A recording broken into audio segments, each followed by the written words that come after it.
Hi guys. अपना मुंह से मैं एक गाना गा रहा हूँ गाइस। आप लोग ज़्यादा से ज़्यादा शेयर करना है गाइस। अच्छा से सुनो गाइस।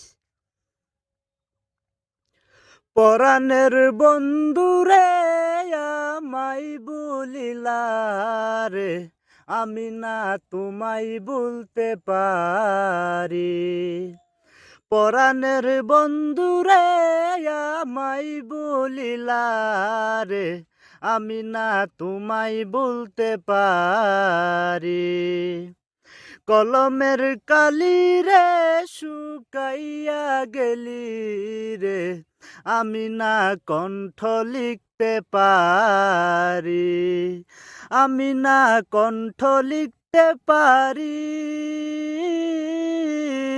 ও পান বন্ধুরে, আমি না কণ্ঠ লিখতে পারি। Thank you guys.